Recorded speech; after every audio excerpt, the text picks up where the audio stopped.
Hello. Let me adjust my volume and hi. Yes, yes. Good afternoon. Thank you for having me.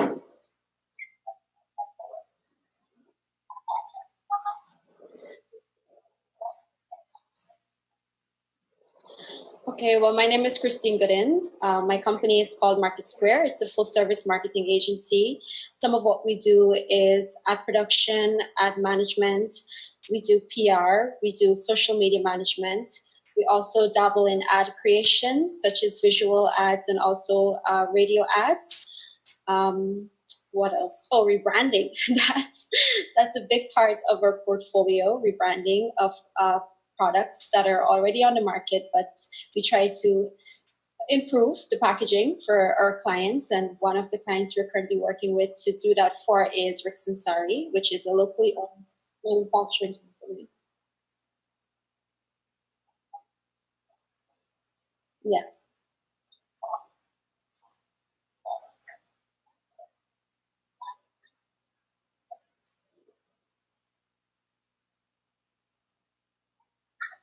Oh, your packaging is what sells your product with the first glance. It's appealing to the person's eye. It's either they want to pick it up because the color, the font, what it says on the packaging, if it's and minimalistic.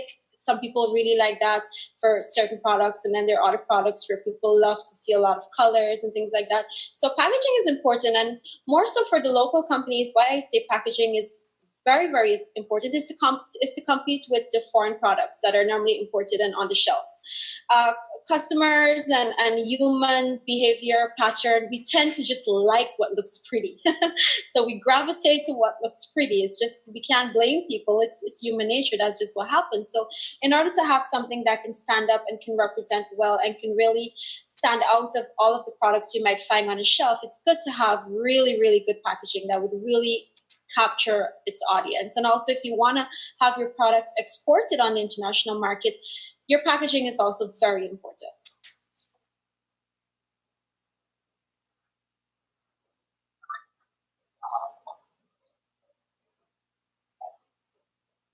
Why did I get into the business? Okay. Well, Market Square started because I was not happy where I was, my previous job.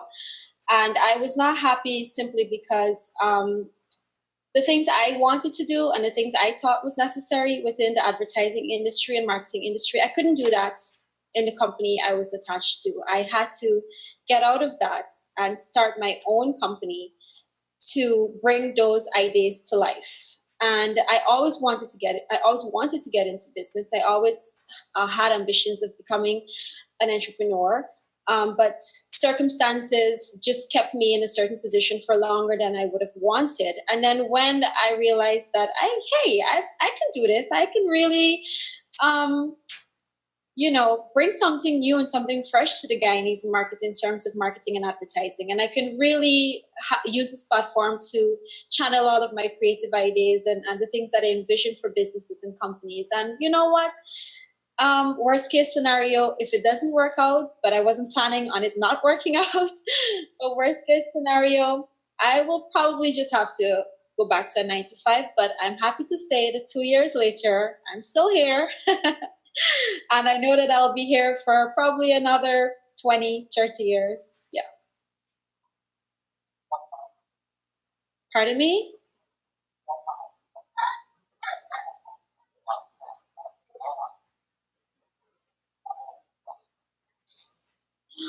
Um, to be quite honest, there really wasn't a light bulb or anything that went off that made me. I just always knew that if I put my mind to getting something done, and knowing my work ethic and knowing the way I am and how passionate I am about getting things done, that once I got my foot into the door, there was nothing that was going to stop me.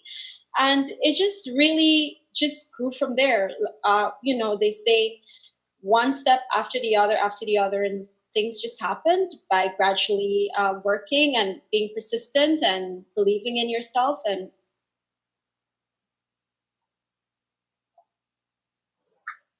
pardon? Oh, oh, my first major client or my first client? You know what? Let's go with let's go with your first client, and then Okay. we go to your first major client. That's fine. All right. Well, my first client was a company called Cloud9 Inc. And what they specialize in is lighting effects for parties, for clubs, for restaurants, bars, etc. And they were. I actually have the check. You I'm do? looking up at it. I'm looking up at it because what I did, I scanned that check and I framed it. I'm talking to you and I'm looking at it, and that was because it was just an occasion. I was like, this is going to be a constant reminder of the first person that believed in Market Square, and also the first opportunity we got to show what we could do. And so that was the first client. And my biggest client to date would have to be Ricks and Sari because of the various things we do for them. We not only do rebranding, but we do a lot of marketing campaigns for their products and services. We also do a lot of branding for their products and services and social media management. We are the ones that take care of their social media presence. How did this happen? This Ricks and Sari deal?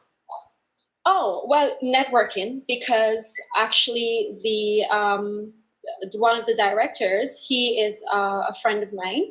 And, I told him, I said, I have this. Hold a second. Hold a second. Is my voice still inaudible? I'm No, asking. I'm hearing you well You're now. hearing me. No, but the Yeah, chat room, they weren't hearing me before, and I know it's because the mic wasn't probably on. yeah, I'm hearing you better now. Let me just check with my people first. Okay.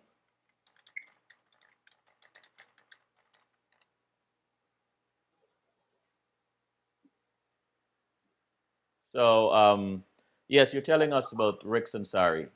Yes. So how that happened was through networking, knowing my friend who is the director or one of the directors of the company, and it's a family-owned company. His mom and a few other persons they run the board, and he is part of it. So he knew that I had the company, and first he approached us to just do a small project, which was just to get some printing, some branding and printing done.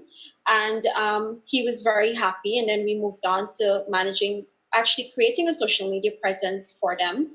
And then when that was completed, they retained us. And from that grew into us rebranding their packaged products and their bottled products. So right now we've rebranded 4 of their packet products: the all-purpose seasoning, the Chinese spice, the chicken seasoning, and the fried rice Do you seasoning. have any samples? Unfortunately, do I have any there? In the file? No, no, no. While you're getting that, I don't think I have any of those because those went straight out when they got the pack. I have those, but they will be on my Facebook page. They'll be on the Market Square Facebook page. I have images of it there. But what I do have is some other branding that we did for them. And but the other branding we did was the pepper sauce and the green season, the bottle, but that's not out on the market as yet, so I can't show that images yet because it's approved and it's in the process of getting out to the shelf, so I okay. can't show the public that until it's out.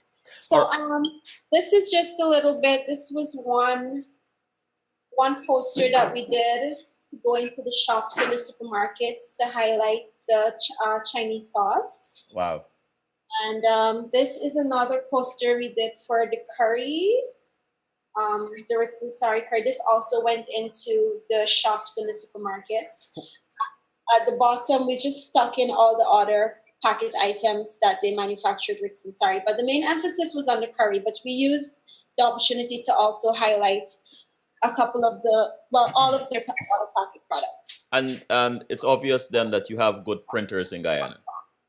Oh yes we do. Yes we do. That's not a problem. And this is a shelf talker we did because we were doing a campaign for the curry again. Yes. We did a shelf talker to go into the shelves of the supermarkets and the shops around countrywide. How does a client, or how do customers find you? You know what? From the inception, we've been so lucky to be referred via word of mouth references. A lot of people who've come to us, I would say 80% of our clientele that has come to us because they've heard of us from another client who's been really happy, or a friend or a family member who would be like, there's Market Square, they do this or that. And then the other 20% will come from our social media presence. People will see the page and they'll give us a message. And also LinkedIn. I've gotten a couple of clients off of LinkedIn. People will be like, I saw your profile, I'm interested in X, Y, and Z, and we'll start to email back and forth, and it works that way too. What excites you about your business?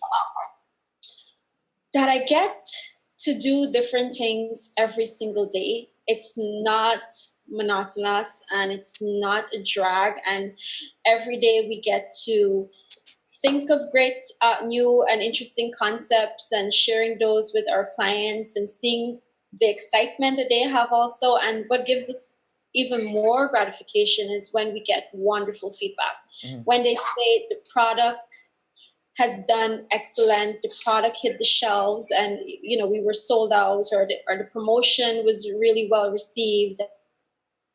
How can the government? I think your connection is going.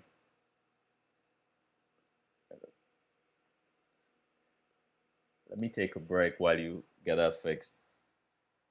Jamana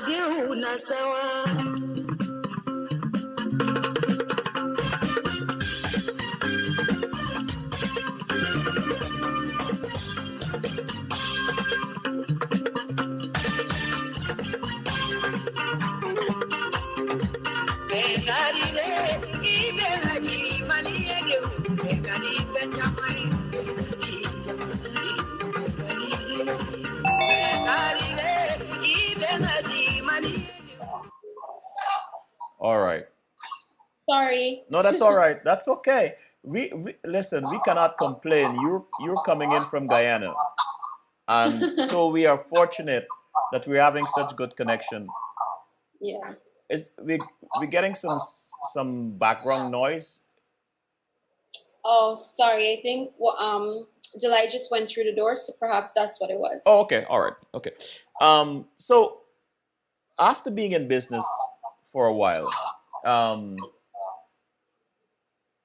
what encourages you to continue? What encourages me to continue? I mean, if I don't do it, then what? I think it's purpose. I think it's having purpose, a sense of purpose, and this is my calling, and this is what I should be doing, and everything tells me that this is what I should be doing, and I shouldn't give up, because I am barely 2 years old, and in entrepreneur years, that's like being 10 years old, because a lot of startup companies barely make it past their first year. So for me, this is a great position to say, hey, my company celebrated 2 years, and especially operating in such a small market as Guyana, where the client base is very small. We don't have a ton of people to work with. It's good, and I really just find it being there's no reason why I shouldn't be doing it. Where do you see your company in 5 years?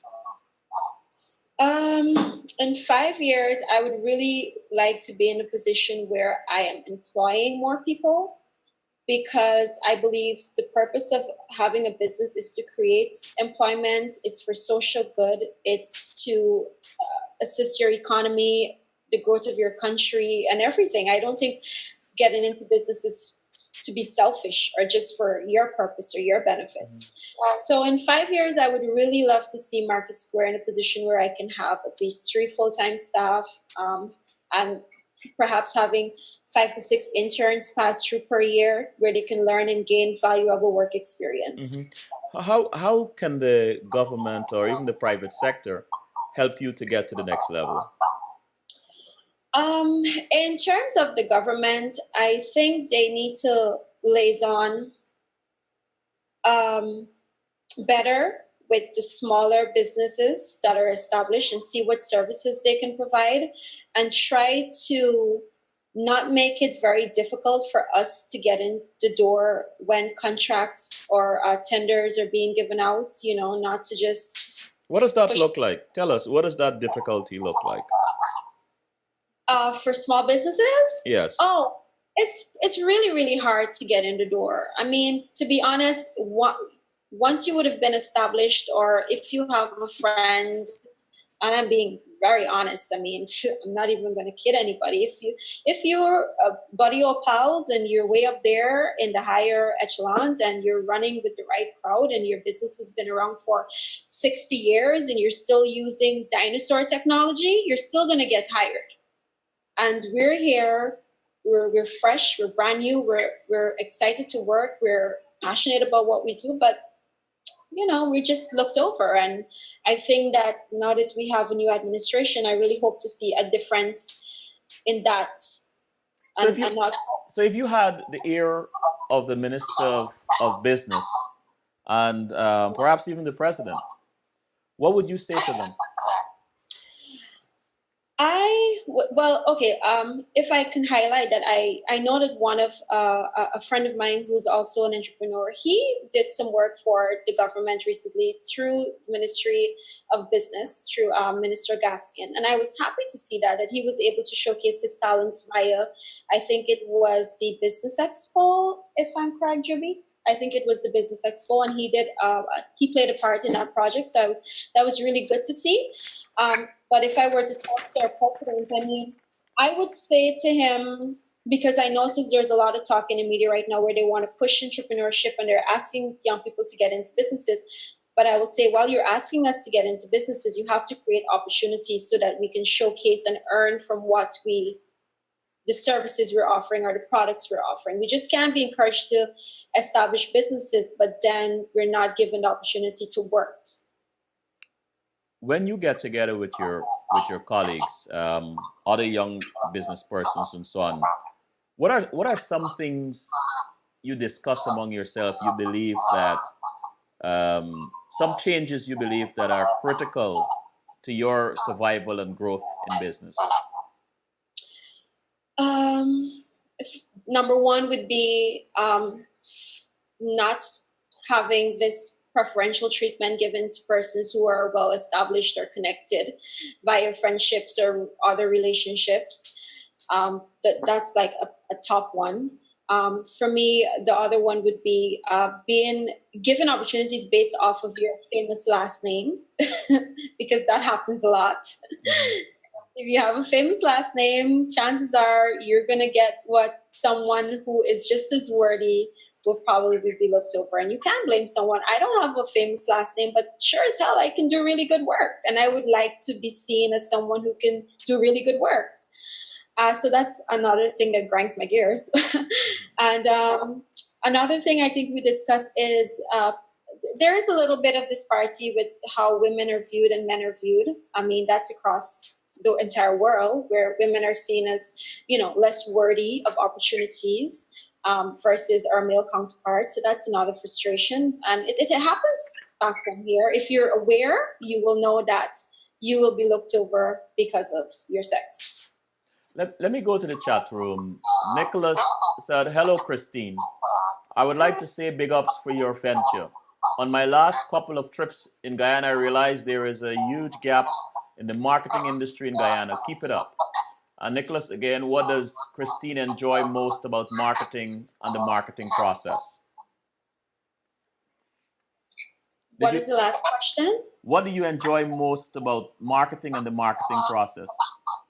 Oh, I really enjoy the creative process. I really enjoy coming up with storyboards and the marketing copywriting and the script writing and bringing ideas to life and seeing it all unfold and seeing, again, my clients benefiting from excellent marketing strategies. That's what I enjoy the most. I'll ask you this question as I asked Delight. How do you measure success? Oh, I measure success by seeing other people succeed who are around me. So I would say success for me would be I have my company and I can offer opportunities to others. I can create jobs for others. I can do social good. That for me is success. It's not necessarily how much money I can make. It's truly about what impact I can have on society or on my peers or the women around me. That truly is what success means to me. Which books are or who motivates you in business? Who motivates me in business? I would say I have a few people that I would, read their story and try to get a sense of how they got to the positions they're in. But I think my mom, I would say, is my greatest motivation because she is also an entrepreneur. She's a seamstress. She's been doing this for almost 15 years, self-employed. And to see how she operates. She's a very, very hard worker. She is, you know, very talented and she really pushes and she gets out there. And although her industry is very small and it's not that big of a demand anymore, she still wakes up every day and she goes out there and she's like, this is what I do and this is what I gotta get done. So I think that's probably the person who inspires me the most. What gets you out of your bed every day to do what you Purpose. do? Purpose. I have purpose. I am here for a reason. I know that I'm here for a reason, and there's so much that I have to do. I get up every single day because I have purpose. How important is mindset? Um, or let me rephrase it this way. How do you think your mindset has, or do you think your mindset has anything to do with your success? Yes. Yes, your psyche has a lot to do with if you're going to be successful or not. Because there are many days when I can just let the negativity and when business isn't going that well get to me and I can choke and I can be like, you know what, I can't do this anymore. But you just have to you have to bob and weave and pivot and just move as the waves take you and try not to lose balance and work at it every single day. You have to believe in yourself so much and you have to have purpose and you have to know that what you're doing is for a greater good. So I mean, things can really really go bad. It can really make you think I don't want to do this anymore, but you just have to really really believe in yourself and keep going and growing from strength to strength. And I tell people entrepreneurship is really, really hard. It's probably one of the most difficult things you'll ever do. There is no perfect way. You have to make your own way. You have to break the rules, bend the rules to suit your business or your whatever it is that you're doing. So it can really get difficult and it can really become very stressful, not only on yourself, but your family, your relationships. Mm-hmm. But you have to know that when you get into this is what you signed up for. And in the chat room, Nicholas said, well said. Sorry, Michelle said, sounds like the good old boy network. Shake my head. Nicholas, well said, well said. The women of Guyana have to unite. They are the greatest force for potential change. Young women like Christine, Delight, etc. need to come together. I don't know where this echo is coming from. And Nicholas said again, once united, the force will be unmutable. Michelle, I like her desire to help others. Sounds like a social entrepreneur. Nicholas, speaking patois, nothing. Nicholas, you're not gonna tie up my tongue to me. Write English, buddy. Next one, better people in Guyana realize that is the better off the place will become. Esther Jubilante is so eloquent. Really enjoying this. Um, Christine, Yes. this is the part of the segments that I don't like when we have to say goodbye. But but you're gonna hold on for a while after Juby's segment, right? Sure, I'll be here. All right. So thank you so much. Thank you so much. You're welcome. Bye. Bye-bye. Bye, everybody.